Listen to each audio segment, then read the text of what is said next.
ഭർത്താവിന് അടിമപ്പെട്ട് ജീവിക്കാൻ ആഗ്രഹിക്കുന്ന ഇഷ്ടമുള്ള സ്ത്രീകളാണെങ്കിൽ അവർ ജീവിച്ചോട്ടെ. നിങ്ങൾ അങ്ങനെ കിടന്നത് കൊണ്ടിട്ട് നമ്മളെ വന്ന് അവരും വന്ന് കൊട്ടരുത്. അങ്ങനെയുള്ള സ്ത്രീകൾ അവിടെ അങ്ങ് ഇരുന്നോളണം, ഭർത്താവിൻ്റെ കാലിൻ്റെ കീഴിൽ തന്നെ. ആ കുല സ്ത്രീകൾ അവിടെ ഇരുന്നോളണം. നമ്പറിട്ട വണ്ടികൾ വരും രാത്രി കാലങ്ങളിൽ. ഒരിക്കലും ഇവിടുത്തെ ഒരു അധികാരികളെയും ഒരു തരത്തിലും ഒരു ബാഡല്ല ഞാൻ സംസാരിച്ചു. ഒരു പെൺകുട്ടി ഒരു ബിക്കിനിയിലുള്ള ഒരു ഫോട്ടോ ഇട്ടെന്ന് വിചാരിച്ചു, അല്ലെങ്കിൽ കുറച്ച് സെക്സി ആയിട്ടൊരു ഫോട്ടോ ഇട്ടെന്ന് വിചാരിച്ചു. അവൾ കൊടുത്തു കഴിഞ്ഞു, അവൾ ഭയങ്കര കൊടുപ്പാ, അത് കളി കഴിഞ്ഞിരിക്കുകയാണ്.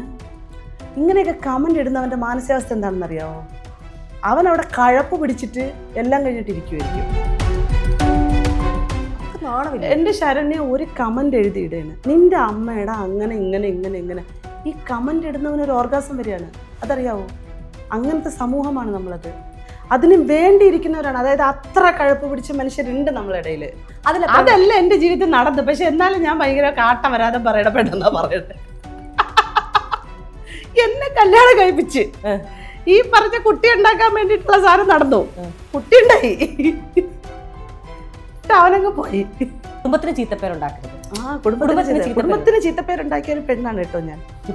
സമൂഹത്തിൽ നിന്നുള്ള ആളുകൾ വെടിയെന്ന് വിളിക്കുമ്പോഴത്തേക്ക് എനിക്ക് പ്രശ്നമില്ലാത്തത് എന്തുകൊണ്ടാണെന്നറിയാവോ? ഞാൻ പലപ്പോഴും ഇരുന്ന് ചിന്തിച്ചു, നമുക്ക് പ്രേമിക്കാൻ പോലും ഒരുത്തരം കിട്ടുന്നില്ലടാ. എന്തിനെന്ന് വെച്ച് കഴിഞ്ഞാൽ, അയ്യോ അവളടുത്ത് ചെന്ന് കഴിഞ്ഞാൽ ഇപ്പൊ കിട്ടും കേട്ടാ. അത് അങ്ങനെ വരെ നിന്ന് കഷ്ടപ്പെട്ടു പോയിട്ടുള്ള സമയങ്ങൾ എൻ്റെ ജീവിതത്തിൽ കടന്നു പോയിട്ടുണ്ട്. എനിക്ക് വയ്യ എൻ്റെ ഒരു കാര്യം. ഇതിപ്പോ നല്ല ട്രോളാവും. ചില പെണ്ണുങ്ങളെ ജീവിക്കുന്നത് തുറന്നു കാണിച്ചിട്ടാണ് കേട്ടോ, അഴിച്ചിട്ടാണ് നടക്കുന്നത് കേട്ടോ. ഒന്ന് സെമീനൊട്ട് ചെയ്യുന്ന ഒരാളല്ല ഞാൻ, അല്ലെങ്കിൽ അവർ പറഞ്ഞ നഗ്നതാ പ്രദർശനം നടത്തുന്ന ഒരാളല്ല ഞാൻ അഴിച്ചിട്ട ഒരാളല്ല. അപ്പൊ എന്തടിസ്ഥാനത്തിന്റെ പുറത്താണ് ആ സ്ത്രീ ഇത്രയും വിവരവും ഈ ലോ വരെ അറിയുന്ന ഈ സ്ത്രീ വന്ന് നിന്നിട്ട് അത് ആ കമന്റ് ഇട്ടത്? എൻ്റെ ശരീരത്തിലേക്ക് കടന്നു കയറിയതിനെ പ്രതികരിച്ചതിൻ്റെ പേരിൽ പുറം സമൂഹം അറിയുകയും അവിടെ ഞാൻ ഉറക്കെ വീണ്ടും ഞാനൊരു മുസ്ലിം സ്ത്രീയായി നിന്നുകൊണ്ട് സമൂഹത്തിൻ്റെ മുമ്പിലേക്ക് സംസാരിക്കുമ്പോൾ ഉണ്ടായ ഭവിഷ്യത്തുകളും പ്രശ്നങ്ങളുമാണ് എൻ്റെ ജീവിതത്തിൽ വന്നു പോയിട്ടുള്ളത്. ഇന്ന് എന്നോടൊപ്പം ദിയാസനയാണ്. നമസ്കാരം. നമസ്കാരം ചേച്ചി. കുറെ നാളായി നമ്മൾ തമ്മിൽ ഫോണിൽ കൂടി ഡിസ്കഷൻ, അത് തന്നെ ഒരു എപ്പിസോഡാക്കി എടുത്തിട്ട്. ഞാൻ തന്നെ ഇരുന്നോണ്ട് പറയാ, ശരണ്യ എനിക്ക് ആർക്കെങ്കിലും ഒരു ഇന്റർവ്യൂ കൊടുക്കണമെന്നുണ്ടെന്നുണ്ടെങ്കിൽ എല്ലാ മാർക്കറ്റിങ്ങിന്റെ ഭാഗമായിട്ടാണ് എല്ലാവരും ഉപയോഗിക്കുന്നത്. അപ്പോൾ അതുകൊണ്ട് തന്നെ എനിക്ക് വരുമാനം വേണം, അതുകൊണ്ടിട്ട് എനിക്ക് കാശ് തന്നാൽ മാത്രമേ ഞാൻ വന്ന് ഇന്റർവ്യൂ ചെയ്യുള്ളൂ എന്ന് പറഞ്ഞിട്ടുണ്ട്. പക്ഷെ ഞാൻ ശരണ്യയുടെ അടുത്ത് അങ്ങോട്ട് പറഞ്ഞിട്ട്, ശരണ്യ ഞാൻ നിനക്ക് ഇന്റർവ്യൂ തരും, കാരണം നീ അത്യാവശ്യം നല്ല രീതിയിലുള്ള കാര്യങ്ങൾ തന്നെയാണ് സംസാരിക്കുന്നത്, നന്നായിട്ട് തന്നെയാണ് നിന്റെ ഇന്റർവ്യൂ. ആരും അങ്ങനെ മടുക്കാറോ ബോറടിക്കാറോ ഇല്ല.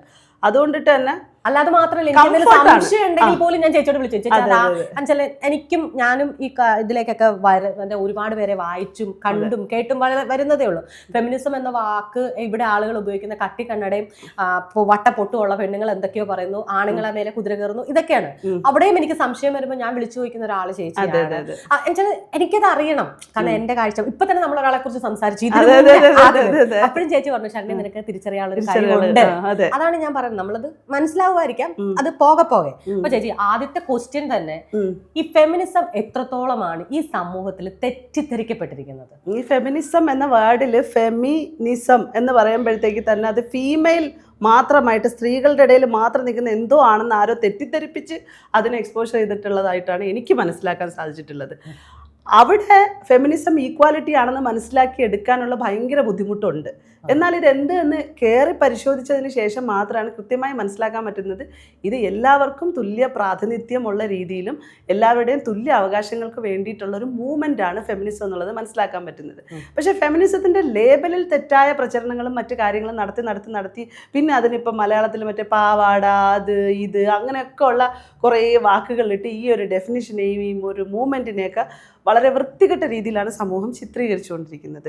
ശരിക്കും അത് ഈ സമൂഹത്തിൽ ഉണ്ടാക്കി വെച്ചിരിക്കുന്ന മാറ്റം, ഈ വേർഡിൻ്റെ ഫെമിനിസം എന്ന് പറയുന്നതിൽ അത് ഫീമെയിൽ, ആ പെണ്ണുങ്ങളുടെ മാത്രം എന്തോ ഒരു അധികാരത്തിന്മേലുള്ള അധികാരമാണ് എന്നത് ലേബലൈസ് ചെയ്ത് കൊടുത്തത് കൊണ്ടിട്ടാണെന്നാണ് ഞാൻ മനസ്സിലാക്കുന്നത്. ശരി, അതിൽ പറയാനുള്ളൊരു കാരണം, ഇപ്പൊ ഫെമിനിസത്തിന്റെ ഭാഗമായിട്ടാണ് സ്ത്രീകൾ ഭയങ്കര എന്താ പറയാ, ഇപ്പം ഇൻസ്റ്റാഗ്രാം പോലുള്ള, അതായത് സോഷ്യൽ മീഡിയയിൽ ഹാഫ് നൂഡ്, ഫുൾ നൂഡ്, അതായത് നൂഡ് മീൻസ് മാത്രമല്ല ഈ പറയുന്ന സബ്സ്ക്രിപ്ഷൻ അങ്ങനെ എല്ലാം ചെയ്യുന്നതും അവർക്ക് ഇത് സ്വാതന്ത്ര്യം കൂടിപ്പോയിട്ടാണെന്നാണ് പറയുന്നത്, പൊതുവെ പറയുന്നത്. ഞങ്ങള് ഇപ്പം പലരും പറയുന്ന ഒരു ഡയലോഗ്, ഇതിനു വേണ്ടിയിട്ടാണോ ഞങ്ങൾ മാറുമറക്കൽ സമരം നടത്തിയത് എന്നൊക്കെ ചോദിച്ചിട്ടാണ്. അതായത് ഒരു സ്ത്രീ എന്ന വസ്തു എപ്പോഴും ഒരാളുടെ പ്രോപ്പർട്ടിയാണ്. ആ പ്രോപ്പർട്ടി ഇത്ര മീറ്ററിലെ ചിരിക്കാവൂ, ഇത്ര മീറ്ററിലെ ചെയ്യാവുള്ളൂ എന്നുള്ളൊരു പൊതുബോധമുണ്ട്. ഇവിടെയാണ് നമ്മൾ ഫെമിനിസം ഇംപ്ലിമെന്റ് ചെയ്യുന്നത്. ഫെമിനിസം അത് ഇക്വാലിറ്റി ഇംപ്ലിമെന്റ് ചെയ്യുന്നത്. ഇത് എങ്ങനെയാണ് ചേച്ചി ഈ പുത്തൻ തലമുറയെ പോലും നമുക്ക് കഴിഞ്ഞ ദിവസം ഒരുത്തനുണ്ടായിരുന്നു, മതിലിൽ മൂത്രം ഒഴിക്കാൻ പറ്റുമോ, ഒരു പെണ്ണിനോട് ചോദിക്കുന്ന ഒരു കോമഡിയാണ്. ഇത്രയും 2026 നിങ്ങൾക്ക് പെണ്ണുങ്ങൾക്ക് മതിലിൽ മൂത്രം ഒഴിക്കാൻ പറ്റുമോ? എത്ര വൃത്തികെട്ട ചിന്താഗതിയായിരിക്കും. അതായത് ഇപ്പോഴത്തെ ന്യൂജൻ കിഡാണ്. നമുക്ക് എങ്ങനെയാണ് ഈ തലമുറയിലോടും അല്ലാതെ അങ്ങനെയല്ല, ഇതിൽ ഇങ്ങനെയാണ് എന്ന് പറയേണ്ടി വരുന്നത്? ഒന്നാമത്തെ കാര്യം, ഇപ്പം നമ്മുടെ ഇൻസ്റ്റഗ്രാമുകളിലും മറ്റൊക്കെ കാണുന്ന ഈ പറഞ്ഞ സെമി ന്യൂഡിറ്റി പോലുള്ള കാര്യങ്ങളെ നമ്മളാരും അത് ചോദ്യം ചെയ്യാൻ പ്രാപ്തരായിട്ടുള്ള മനുഷ്യരല്ല. ഇപ്പോൾ പോലും ഒരു ക്വസ്റ്റ്യൻ ചോദിക്കുമ്പം അതൊന്നും പറയാനുള്ള ഒരാളുമല്ല ഞാൻ. എന്നെ സംബന്ധിച്ചിടത്തോളം അത് ഫെമിനിസത്തിലൊന്നും പെടുന്നതായിട്ട് ഞാൻ വിശ്വസിക്കുന്നില്ല. അതൊക്കെ അവരവരുടെ വ്യക്തി സ്വാതന്ത്ര്യത്തിനകത്തുള്ള കാര്യമാണ്. അവർക്ക് എങ്ങനെ നടക്കണം, എങ്ങനെ വസ്ത്രം ധരിക്കണം, എന്ത് എക്സ്പോസ് ചെയ്യണം എന്നൊക്കെ ഉള്ളത്. പിന്നെ ഇൻസ്റ്റഗ്രാം, ഫേസ്ബുക്ക് പോലുള്ള പ്ലാറ്റ്ഫോമുകളിൽ വളരെ കൃത്യമായിട്ട് മോണിറ്റൈസിങ് ഇഷ്യൂസുകളുണ്ട്. അതായത് നമ്മൾ ഒരു പരിധിയിലപ്പുറം നമുക്ക് ചെയ്യാൻ പാടില്ലാത്ത കാര്യങ്ങൾ അതിൻ്റെ ഉള്ളിൽ ചെയ്തു കഴിഞ്ഞാൽ അപ്പോഴേ അവരുടെ അക്കൗണ്ട് ബാനായി പോകും. ഇവിടെ ബിക്കിനി മോഡലിംഗ് ചെയ്യുന്നവരുണ്ട്, ഇവിടെ മാറുകൾ ആസ്വദിക്കുന്ന സ്ത്രീകളുണ്ട്, അവരുടെ വയറ് ആസ്വദിക്കുന്ന സ്ത്രീകളുണ്ട്, കൈകൾ, അവരുടെ ശരീരത്തിൻ്റെ എല്ലാ ഭാഗങ്ങളെയും സെൽഫായിട്ട് ആസ്വദിക്കുന്ന ഒരുപാട് സ്ത്രീകളുണ്ട്. ഇപ്പം അവർക്ക് അവരുടെ കംഫർട്ട് സോണിൽ നിന്നുകൊണ്ട് അവരത് ചെയ്യുമ്പോൾ ഇത് കാഴ്ചക്കാരായിട്ട് വരുന്ന മനുഷ്യർക്കുണ്ടാകുന്ന കുറേയധികം പ്രശ്നങ്ങളുണ്ട്. എന്നാൽ ഇത് കാണാനും ആളുകളുണ്ട്, ഇതിനെ കാശ് കൊടുത്ത് വാങ്ങിക്കാനും ആളുകളുണ്ട് എന്നുള്ളിടത്താണ് ഇവർ വരുമാനം കൂടിയാക്കുന്നത് എന്നുള്ളതാണ്. അതായത് ഇത്തരം റീൽസുകളെ വരുമാനം കൂടിയാക്കുന്നത് അതുകൊണ്ടിട്ടാണ്. അപ്പോൾ അതിൽ തെറിവിളി പോലും ഭയങ്കരമായിട്ട് എൻജോയ് ചെയ്യുന്ന ചില ആളുകളുണ്ട്. ഈ പറഞ്ഞ നെഗറ്റീവ് പബ്ലിസിറ്റി ആണെന്നുണ്ടെങ്കിലും അത് നമുക്ക് പ്രശ്നമില്ല, നമുക്കങ്ങ് പോവാം, നമുക്ക് ഇങ്ങനെ ഫേമസ് ആവാൻ പറ്റുള്ളൂ, അല്ലെങ്കിൽ നമുക്ക് ഇങ്ങനെ വൈറലാവാൻ പറ്റുള്ളൂ എന്നൊക്കെ ഉള്ളത്. അത്തരം ചിന്താഗതിയുള്ള ആളുകളോട് മാത്രമാണ് എനിക്ക് കുറച്ച് പ്രശ്നമുള്ളത്. അതായത് നമുക്ക് എന്തും ചെയ്ത് പബ്ലിസിറ്റിയിലേക്ക് വരാം എന്നുള്ളൊരു സാധനം. അപ്പോൾ എൻ്റെ അടുത്ത് ചിലപ്പോൾ ചോദിക്കും, അപ്പം നീ എന്ത് ചെയ്തു, അല്ലെങ്കിൽ ഞാൻ എന്ത് ചെയ്തില്ല, നീ എങ്ങനെയാണ് പബ്ലിക്കിലേക്ക് വന്നതെന്നുള്ളത്. അപ്പോൾ ഞാൻ പബ്ലിക്കിലേക്ക് വരുന്നത് സദാചാര ഗുണ്ടായുസത്തിന് ഇരയായിക്കൊണ്ട് വന്നൊരു സ്ത്രീയാണ്. സ്വാഭാവികമായിട്ടും എന്നെ സംബന്ധിച്ചിടത്തോളം നീ അടിയുണ്ടാക്കിയിട്ടല്ലേ, അല്ലെങ്കിൽ നീ തെറി പറഞ്ഞിട്ടല്ലേ, നിൻ്റെ ഡിഫൻസ് മോഡൊക്കെ ഇങ്ങനെ അല്ലായിരുന്നു, ഇതൊക്കെ അല്ലായിരുന്നു നിൻ്റെ അന്നത്തെ പബ്ലിസിറ്റിയിലേക്ക് വരേണ്ട മാർഗങ്ങളെന്ന് ആലോചിച്ച് നോക്കണം. എൻ്റെ നേർക്ക് വന്ന, എൻ്റെ ശരീരത്തിലേക്ക് കടന്നു കയറിയതിനെ പ്രതികരിച്ചതിൻ്റെ പേരിൽ പുറം സമൂഹം അറിയുകയും അവിടെ ഞാൻ ഉറക്കെ വീണ്ടും ഞാനൊരു മുസ്ലിം സ്ത്രീയായി നിന്നുകൊണ്ട് സമൂഹത്തിൻ്റെ മുമ്പിലേക്ക് സംസാരിക്കുമ്പോൾ ഉണ്ടായ ഭവിഷ്യത്തുകളും പ്രശ്നങ്ങളുമാണ് എൻ്റെ ജീവിതത്തിൽ വന്നു പോയിട്ടുള്ളത്. പിന്നെ എനിക്ക് കലയുണ്ട്, ഞാൻ ഒരു ആർട്ടിസ്റ്റാണ്, ഞാനൊരു ഡബ്ബിങ് ആർട്ടിസ്റ്റാണ്, ഞാനൊരു ആക്ടിവിസ്റ്റാണ്, എനിക്കറിയാം ഞാൻ എന്തൊക്കെ പണികൾ ചെയ്യുന്നുണ്ട് എന്നുള്ളത്. അപ്പം എൻ്റെ ജോലികളെ ഫോക്കസ് ചെയ്ത് ആളുകളെ ബോധിപ്പിച്ച് ഞാൻ ഇങ്ങനെ ജീവിക്കണം, എന്നാൽ മാത്രമേ എന്നെ അവർ അക്സെപ്റ്റ് ചെയ്യുള്ളൂ എന്നുള്ള മോഡൊക്കെയാണ്. ഇപ്പോൾ ചില സ്ഥലങ്ങളിലൊക്കെ വന്നിട്ട് നമ്മൾ എന്തെങ്കിലുമൊക്കെ പറയുമ്പോൾ ഇവർക്ക് എന്തിനാണ് പണി, ഇവളതിന് എന്തിനു ചെയ്യണത്, നിങ്ങൾ ആരെങ്കിലും ഇവളെ വല്ല ജോലി ചെയ്യണത് കണ്ടിട്ടുണ്ടോ? ഇതൊക്കെയാണ് ഈ കമൻ്റ് ഇടുന്നവൻ എന്തൊരു ജോലിയാണ് ചെയ്തുകൊണ്ടിരിക്കണമെന്ന് ആലോചിച്ച് നോക്കണം. ഈ കമൻ്റ് ഇടുന്നവൻ ചെയ്തുകൊണ്ടിരിക്കുന്ന ജോലി എന്തോ ഒരു സുഖം അവന്, അങ്ങനെ ഒരു കമൻ്റ് ഇടുമ്പോഴോ ഒരു തെറി വിളിക്കുമ്പോഴോ ഒക്കെ കിട്ടുന്നൊരു സുഖം അതിനകത്താണ് ഇരിക്കുന്നത്. ഇപ്പം നമുക്കറിയാം നമ്മളെല്ലാവരും ജോലി ചെയ്ത് ജീവിച്ചാലേ നമുക്ക് മുന്നോട്ട് പോകാൻ പറ്റുള്ളൂ എന്നുള്ളത്. ആർക്കായാലും ഏതെങ്കിലും ഒരു ചെറിയ തൊഴിലെങ്കിലും ഇല്ലാത്ത ഒരാൾക്കും ജീവിതത്തിൽ മുന്നോട്ട് പോകാനായിട്ട് പറ്റത്തില്ല. അവിടെയാണ് ഇവന്മാർക്കൊക്കെ ബോധിപ്പിക്കേണ്ടി വരുന്ന സാഹചര്യം വരുന്നത്. പക്ഷെ ഞാൻ അത്തരം മനുഷ്യരോട് എപ്പോഴും പറയും, നിങ്ങൾ ആരെയും മൈൻഡ് ചെയ്യണ്ടെന്ന്. അവിടെ പറയുന്ന ഒരു വർത്താനാണ്, ചില പെണ്ണുങ്ങളെ ജീവിക്കുന്നത് തുറന്നു കാണിച്ചിട്ടാണ് കേട്ടോ, അഴിച്ചിട്ടാണ് നടക്കുന്നത് കേട്ടോ. ഞാൻ ഈ അടുത്ത സമയത്ത് എനിക്ക് വളരെ വിഷമം തോന്നിയ ഒരു വിഷയം ഞാൻ സൂചിപ്പിക്കുകയാണ്. എൻ്റെ ഫേസ്ബുക്കിനകത്ത് നമ്മളെ മുഖ്യമന്ത്രി വി ഡി സതീശൻ സാറിന് എതിരെ സൈബർ ബുള്ളിങ് നടത്തിയ മോർഫ് ചെയ്ത ഫോട്ടോ പ്രചരിപ്പിച്ച ഒരാളിന് കേസായത് ആ അറസ്റ്റ് ചെയ്തതാണെങ്കിൽ വിമർശിച്ചതിൻ്റെ പേരിലുള്ള ഒരു അധ്യാപകനെ. അപ്പം ഞാൻ അതുമായിട്ട് ബന്ധപ്പെട്ട് സംസാരിച്ചു. ശരണിക്കറിയായിരിക്കുമല്ലോ, കേരളത്തിലെ സൈബർ ഇടങ്ങളിൽ ഒരുപാട് ബുള്ളിങ് നേരിട്ടുള്ള ഒരു സ്ത്രീയാണ്. അപ്പം അങ്ങനെ നമ്മളെ മുഖ്യമന്ത്രിക്ക് അങ്ങനെ ഒരു ആക്ഷൻ എടുക്കാൻ പറ്റുമെങ്കിൽ ഉറപ്പായിട്ടും സമൂഹത്തിൽ ഇത്രമാത്രം പ്രശ്നത്തിലൂടെ കടന്നുപോയ സ്ത്രീകൾക്ക് ഏത് രീതിയിലാണെങ്കിലും ഒരു നീതി കിട്ടുന്ന ഒരു പ്രതീക്ഷ ഉണ്ടാക്കിയും കൂടെ തരുന്നുണ്ട് ആ ഒരു മൂവ്മെന്റ് മുഖ്യമന്ത്രിയുടെ ഭാഗത്ത് നിന്ന്. അതിനെ ഞാൻ എടുത്ത് സംസാരിച്ചു. ആ സംസാരിച്ചതിൻ്റെ അടിയിൽ വന്ന് എനിക്ക് ഒരു അഡ്വക്കേറ്റ് ആയിട്ടുള്ള ഞാൻ വളരെ റെസ്പെക്റ്റ് ചെയ്യുന്ന ഒരു അമ്മയും മകനും, നിങ്ങൾക്കൊക്കെ അറിയായിരിക്കും പക്ഷെ ഞാൻ പേര് പറയുന്നില്ല, അവർക്കത് മനസ്സിലാവും ഞാനത് പറയുമ്പോൾ. അവർ വന്ന് എഴുതിയിട്ട് ഇതിനകത്ത് ഇടുകയാണ്, എൻ്റെ കമൻറ്റിൻ്റെ അടിയിൽ ഇടുകയാണ്, ഇവിടെ നമുക്കളെ പോലുള്ള ആളുകൾക്ക് ഉണ്ടാകുന്നത് അഴിച്ചിടുന്നത് കൊണ്ടാണെന്ന്. അപ്പോൾ അത്തരം ആളുകളുടെ വിഷയങ്ങളെ എടുക്കാൻ ബുദ്ധിമുട്ടാണ്. അപ്പോൾ ഞാൻ അവരുടെ അടുത്ത് കമൻറ്റ് ഇട്ടു, നിങ്ങളുടെ മകന് സമൂഹത്തിന് നല്ല രീതിയിൽ ഉതകുന്ന മെസ്സേജുകളാണ് കൊടുത്തുകൊണ്ടിരിക്കുന്നത്. ഞാൻ നിങ്ങളെ വളരെ ബഹുമാനത്തോടെയാണ് കണ്ടുകൊണ്ടിരുന്നത്. പക്ഷേ നിങ്ങൾ ഇവിടെ എൻ്റെ ഈ വീഡിയോയുടെ അടിയിൽ അങ്ങനെ വന്നിടാനുണ്ടായ സാഹചര്യം ഒന്ന് മെൻഷൻ ആക്കിയത്, ഇവർ പറയുന്ന സെമി ന്യൂഡിറ്റി പോലുള്ള ഒരു വിഷയമാണ് ഉദ്ദേശിക്കണമെങ്കിൽ അങ്ങനെ അതുപോലെ ചെയ്യുന്ന ഒരാളല്ല ഞാൻ. ഇപ്പം ഞാൻ ചെയ്യാത്തത് കൊണ്ടിട്ട് ചെയ്യുന്നവർ മോശം അതല്ല പറയുന്നത്, ഞാൻ എല്ലാവർക്കും വേണ്ടി തന്നെ സംസാരിക്കുന്നത്. അതൊക്കെ അവരവരുടെ ഇഷ്ടം. ഒന്ന് സെമി ന്യൂഡിറ്റി ചെയ്യുന്ന ഒരാളല്ല ഞാൻ, അല്ലെങ്കിൽ അവർ പറഞ്ഞ നഗ്നതാ പ്രദർശനം നടത്തുന്ന ഒരാളല്ല ഞാൻ അഴിച്ചിട്ട ഒരാളല്ല. അപ്പോൾ എന്തടിസ്ഥാനത്തിൻ്റെ പുറത്താണ് ആ സ്ത്രീ ഇത്രയും വിവരവും ഈ ലോ വരെ അറിയുന്ന ഈ സ്ത്രീ വന്ന് നിന്നിട്ട് ആ കമൻ്റ് ഇട്ടത്? അതെനിക്ക് വളരെ വലിയൊരു വിഷമം ഉണ്ടാക്കിയൊരു സാഹചര്യമായിരുന്നു. ഞാൻ അതിനെ പറ്റിയിട്ട് അവരുടെ അടുത്ത് റിപ്ലൈയും കൊടുത്തിട്ടുണ്ടായിരുന്നു. അത് നിങ്ങളതിനകത്ത് എനിക്ക് വിശദീകരണം തന്നു. അപ്പോൾ അവരെനിക്ക് റിപ്ലൈ തരുന്നുണ്ടായിരുന്നു. പക്ഷേ എനിക്ക് ആ റിപ്ലൈ തൃപ്തികരമല്ലായിരുന്നു. അപ്പം ഞാൻ പറഞ്ഞത്, ഇവിടെ നമുക്ക് അവയർനെസ്സുകൾ കൊടുക്കാൻ നിൽക്കുന്ന ആളുകളും മനസ്സിലാക്കുന്ന ആളുകൾ പോലും തെറ്റിദ്ധരിപ്പിക്കുന്ന തരത്തിലേക്കാണ് ചില വിഷയങ്ങൾ കടന്നു പോയിക്കൊണ്ടിരിക്കുന്നത്. അതിനകത്ത് നമ്മൾ ആരും റിജക്റ്റ് ചെയ്യുന്നില്ല, ഒപ്പോസ് ചെയ്യുന്നൊന്നുമില്ല. പക്ഷെ ചെയ്യുന്നത് ഇത്ര മാത്രമേ ഉള്ളൂ, ഒരു മനുഷ്യൻ്റെ ആവിഷ്കാര സഞ്ചാര വ്യക്തി സ്വാതന്ത്ര്യത്തിന്മേലുള്ള കൈകടത്തൽ എന്ന് പറയുന്നത് അത് നമുക്ക് ആർക്കും അനുവദിച്ചു തന്നിട്ടുള്ള ഒന്നല്ല. ചേച്ചി അതൊന്നുകൂടെ എടുത്തെടുത്ത് പറയണം. കാരണം ഒരു വ്യക്തിയിന്മേലുള്ള ഒരാളുടെ മേലുള്ളത് നമുക്ക് സഞ്ചാര അല്ലെങ്കിൽ ഒരു സ്വാതന്ത്ര്യവും എടുക്കാൻ പാടില്ല. അത് ഈവൻ ഹസ്ബൻഡ് ആൻഡ് വൈഫ് ആണെങ്കിൽ പോലും അത് ഈ സൊസൈറ്റിക്ക് മനസ്സിലാവുന്നില്ല. അതെ, കാരണം ഇപ്പോഴും ഒരു അടിമ ഉടമ വ്യവസ്ഥയിൽ തന്നെയാണ്. എപ്പോഴും പറയും ഞാൻ എൻ്റെ ഭാര്യയ്ക്ക് എല്ലാ സ്വാതന്ത്ര്യം കൊടുക്കുന്നുണ്ട്. ഞാൻ രാവിലെ തന്നെ ഒരു കേട്ട കോമഡി, എൻ്റെ ഭാര്യയ്ക്ക് എല്ലാ സ്വാതന്ത്ര്യം ഞാൻ കൊടുത്തു. അപ്പൊ ഞാൻ ചോദിച്ചൊരു കാര്യം, നീ ആരാണ് സ്വാതന്ത്ര്യം? ഇത് ചോദിക്കുമ്പോ പറയുന്ന അവൾ ഇതിനു മുന്നേ പഞ്ചായത്ത് വിട്ടു പോയിട്ടില്ല. ഞാൻ കൊണ്ടുവന്നപ്പോഴാണ് അവളെ പഞ്ചായത്തല്ല ഈ ഉഗാണ്ട മുഴുവൻ കാണിച്ചത്. അതാണ് അവൻ കൊടുക്കുന്ന സ്വാതന്ത്ര്യം. അവർക്ക് മനസ്സിലാവുന്നില്ല. ഒരു വ്യക്തിക്ക് നമ്മളെപ്പോഴും ഞങ്ങളുടെ ന്യൂസിൽ ഒരു കാര്യം പറയാറുണ്ട്, ന്യൂസ് ചെയ്യുമ്പോൾ മറ്റൊരാളുടെ മൂക്കിൻ തുമ്പത്ത് വരെയാണ് എൻ്റെ കൈയുടെ സ്വാതന്ത്ര്യം പോകാൻ, അത് കഴിഞ്ഞ് പോകാൻ പറ്റില്ല.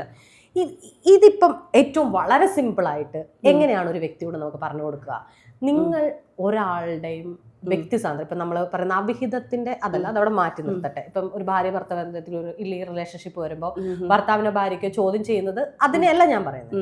അല്ലാണ്ട് എൻ്റെ ഭാര്യയ്ക്ക് സ്വാതന്ത്ര്യം കൊടുത്തു, നീ അങ്ങോട്ട് പോരുത്, എനിക്ക് ചോദിക്കണം, പറയണം, ഇതൊക്കെ എങ്ങനെയാണ് ചേച്ചി നമുക്ക് ഡിഫൈൻ ചെയ്ത് ഒരു മനുഷ്യനോട് ഇങ്ങനെയൊക്കെയാണോ? ഒന്ന്, ഇവിടുത്തെ സിസ്റ്റം പഠിപ്പിച്ചു വെച്ചിരിക്കുന്ന ഒരു സാധനമുണ്ട്, കുടുംബം. ഈ കുടുംബത്തിനകത്ത് ഇമ്പമുള്ളതാകണമല്ലോ കുടുംബം എന്ന് പറയുന്നത്. അപ്പോൾ ഇമ്പമുള്ളതാവാൻ വേണ്ടി പണ്ടേ ഈ പുരുഷന്മാർ ജോലിക്ക് പോകുന്നു, സ്ത്രീകൾ വീട്ടിൽ കിടക്കുന്നു, അവർ പുരുഷന്മാർ പറയുന്നത് കേൾക്കുന്നു, സ്ത്രീകൾ വീട്ടുജോലികൾ ചെയ്യുന്നു, അവർക്ക് വേണ്ട ഭക്ഷണം കൊടുക്കുന്നു, ഗൃഹനാഥൻ എന്നുള്ള മാത്രം ഒരു ലേബൽ ഇവിടെ സമൂഹത്തിൽ മുന്നോട്ട് പോകുന്നു. സ്വാഭാവികമായിട്ട് ഇവിടുത്തെ പുരുഷാധിപത്യത്തിൻ്റെ ഒരു ഹയറാർക്കി തന്നെയാണ് ഞാൻ കൊടുക്കുന്ന സ്വാതന്ത്ര്യം അല്ലെങ്കിൽ ഞാൻ തരുന്നത്, ഞാൻ ചെയ്യുന്നത് എന്നുള്ളൊരു സാധനം വരുന്നത്. ഇവിടെ ആ ഭർത്താവ് പോലും വ്യക്തിയായിട്ട് കാണുകയോ അവർക്കൊരു സ്വാതന്ത്ര്യമുണ്ടെന്നോ അവരുടെ ഇഷ്ടമെന്നുള്ള സാധനമോ അവർ സെൻസ് ചെയ്യുന്നില്ല. പണ്ടൊന്നും അങ്ങനെയുള്ള സ്ത്രീകൾക്ക് പ്രശ്നമില്ലായിരുന്നില്ല. ഇപ്പോൾ ഉള്ള പെണ്ണുങ്ങൾക്ക് മാത്രം എന്തെന്ന് ചോദിക്കും. ഇത് 20-ാം നൂറ്റാണ്ടാണ്, കാലം മാറി വരുന്നു, ആളുകൾ അവയർനെസ് കൂടി വരുന്നു. പണ്ടൊക്കെ മനുഷ്യർ വിശ്വാസികളും വിശ്വാസത്തിൻ്റെ പുറത്ത് നടക്കുമായിരുന്നു. പിന്നീടാണ് ആളുകൾ ദൈവമില്ല എന്ന് പറയുന്ന മനുഷ്യർ, ഇവിടെ ഇത് കർമ്മയിൽ വിശ്വസിക്കുന്ന മനുഷ്യർ, പിന്നെ മരിച്ചു പോയി കഴിഞ്ഞാൽ അതോടുകൂടി മനുഷ്യൻ്റെ ഇത് കഴിയുന്നു എന്ന് പറയുന്ന മനുഷ്യർ, അത് കഴിഞ്ഞാൽ വീണ്ടും സ്വർഗമുണ്ടെന്ന് പറയുന്ന അല്ലെങ്കിൽ നരകമുണ്ടെന്ന് പറയുന്ന മനുഷ്യർ, ഇതൊക്കെ പല ആളുകളും കൊണ്ടുവന്നിരിക്കുന്ന ഓരോ സാധനങ്ങളാണ്. അപ്പം ഇതെല്ലാം നമ്മളുടെ 20-ാം നൂറ്റാണ്ടിലെ പോക്കുകളിലൂടെ ഓരോരോ പുതിയ അവയർനെസ് ആയിട്ടുള്ള കാര്യങ്ങളിലൂടെയാണ് ഇതെല്ലാം വന്നുകൊണ്ടിരിക്കുന്നത്. അതുകൊണ്ട് തന്നെ മാറ്റങ്ങൾ ഉണ്ടാവുന്നു, ചിന്തിക്കുന്നു, സ്ത്രീകൾ ജോലിക്ക് പോകുന്നു, സ്ത്രീകൾ റെസ്പോൺസിബിൾ ആകുന്നു, അവർ ഉത്തരവാദിത്തങ്ങൾ അവരും ഏറ്റെടുക്കുന്നു. അതായത് പുരുഷൻ ചെയ്യുന്ന അതേ ഉത്തരവാദിത്തം സ്ത്രീകളും ഏറ്റെടുക്കുന്നു. ആ ഇടത്ത് നിൽക്കുമ്പോഴാണ് ഞാൻ അവൾക്ക് കൊടുക്കുന്നു എന്ന് പറയുന്ന സ്വാതന്ത്ര്യത്തെ നമ്മൾ ചോദ്യം ചെയ്യുന്നത്. പണ്ടത്തെ ജീവിതത്തിലെ മനുഷ്യർക്ക് അത് കംഫർട്ടബിൾ ആയിരുന്നു, അവരത് അങ്ങനെ ആയിരുന്നു, അവർക്ക് അതിനുള്ള ബോധമില്ലായിരുന്നു, അതുകൊണ്ട് അവരങ്ങനെ ജീവിച്ചു. പക്ഷേ ഇന്നും വയസ്സായ അമ്മൂമ്മമാരുടെ ഒരു 105 വയസ്സായ ഒരു അമ്മൂമ്മ ഉണ്ട്. ഞാൻ എപ്പോഴും വീഡിയോ കാണുന്നത്, എനിക്ക് ഭയങ്കര ഇഷ്ടമാണ് ആ അമ്മൂമ്മേനെ. ആ അമ്മൂമ്മ വരെ ഇരുന്നുകൊണ്ട് പറയും നിങ്ങൾ ജോലിക്ക് പോകണം, പെണ്ണുങ്ങൾ ജോലിക്ക് പോകണം, നല്ല മാറ്റങ്ങളാണ് ഇവിടുത്തെ സർക്കാർ കൊണ്ടുവരുന്ന പുതിയ പുതിയ കാര്യങ്ങളായിക്കോട്ടെ, എല്ലാത്തിനും അമ്മൂമ്മ ഭയങ്കര ഫോർവേഡായിട്ടാണ് സംസാരിക്കുന്നത്. അപ്പോൾ എനിക്കത് ഭയങ്കര ഇഷ്ടമാണ് അങ്ങനെ ഇതാക്കുന്നത്. അപ്പം മാറ്റങ്ങൾ ഉണ്ടായിട്ടുണ്ട്. മാറ്റങ്ങളിൽ മാറി വരുന്ന സാഹചര്യത്തിലും ഇങ്ങനെ പറയുന്ന അത് അവരുടെ മാത്രം പ്രശ്നമാണ്. അത് അവിടെയും ഈ പറഞ്ഞ ഇപ്പം ഞാൻ അവളെ എല്ലാ കാര്യത്തിനും വിടുന്നുണ്ടെന്ന് പറയുമ്പോൾ അത് ചെയ്യുന്ന ഒരു സ്ത്രീ ആണെന്നുണ്ടെങ്കിൽ ഉറപ്പായിട്ട് പറയണം നിങ്ങൾ വിടണ്ട എന്നെ, ഞാൻ തന്നെ എൻ്റെ ഇഷ്ടം ചെയ്യുന്നതെന്ന്. അപ്പം നമുക്ക് മനസ്സിലാകും ആ പുരുഷനല്ല ആ സ്ത്രീ അത് ചെയ്യുന്നുണ്ട്. അപ്പോഴേ ആ സ്ത്രീക്ക് സ്വാതന്ത്ര്യ യഥാർത്ഥത്തിൽ ഉണ്ടല്ലോ എന്ന് നമുക്ക് അറിയാൻ പറ്റുന്നത്. സ്ത്രീ അവിടെ അപ്പോഴും അടച്ചു വെച്ചിട്ടായിരിക്കും പുറത്ത് വന്നിരുന്നിട്ട് പറയുന്നത് ഇത്. അത് നമുക്ക് എന്തോന്ന് പറയാനായിട്ടാ പറ്റുക? തീർച്ചയായും ചേച്ചി ഇപ്പോൾ കുടുംബത്തിൻ്റെ കാര്യം പറഞ്ഞു, ഇമ്പം ഉണ്ടാകാൻ. ഇപ്പം ചേച്ചിയുടെ തന്നെ ലൈഫിൽ ചേച്ചി ആദ്യം പറഞ്ഞൊരു കാര്യമുണ്ട്, അതായത് പബ്ലിക്കലി നമ്മുടെ ശരീരത്തിന് മേലെയോ അല്ലെങ്കിൽ നമ്മളിപ്പോൾ ചേച്ചീനെ ഞാനിപ്പോൾ ഇങ്ങനെ അടിക്കാൻ ഇങ്ങനെ ഓങ്ങിയ പെട്ടെന്ന് ചേച്ചി ഇങ്ങനെ വെക്കും. അതൊരു റിയാക്ഷനാണ്, അല്ലെങ്കിൽ അത് നമ്മുടെ ബോഡിയുടെ ഒരു മെക്കാനിസമാണ്.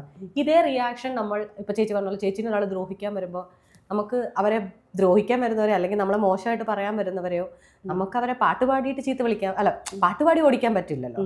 പിന്നെ ചെയ്യാവുന്ന ഒന്നെങ്കിൽ രൂക്ഷമായ നോട്ടം അല്ലെങ്കിൽ രൂക്ഷമായ ഭാഷ. ഇതാണ് നമ്മൾ ഉദ്ദേശിക്കുന്നത്, ഇതാണ് നമ്മൾ പൊതുവെ എല്ലാവരും ചെയ്യുന്ന ഒരു കാര്യം. ഇങ്ങനെ ചെയ്യുന്ന ചേച്ചിയുടെ ലൈഫിൽ ഇങ്ങനെ എടുത്തുണ്ടാകുമ്പോൾ എന്നെ സംബന്ധിച്ച് ചേച്ചി എന്നെ പറഞ്ഞു ഞാനൊരു മുസ്ലിം സ്ത്രീയായിട്ട് ഇവിടെ നിൽക്കുകയാണ്. ചേച്ചിയുടെ ലൈഫിൽ എൻ്റെ അറിവിൽ ചേച്ചി ഇത് 1-2 അടുത്ത് ഫേസ്ബുക്കിൽ മാത്രമേ ചേച്ചി 1-2 കാര്യങ്ങൾ എഴുതിയിട്ടുള്ളൂ.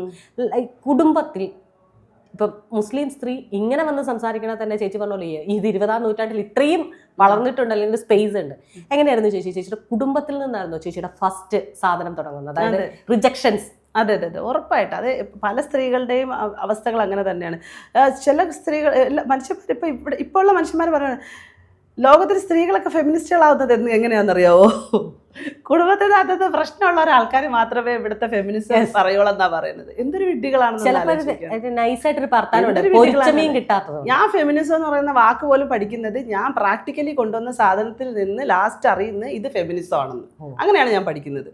ഞാൻ പ്രാക്ടീസ് ചെയ്തുകൊണ്ടുവന്ന ഒരാളാണ്. എനിക്കിത് ഫെമിനിസം ആണെന്ന് അറിയില്ലായിരുന്നു.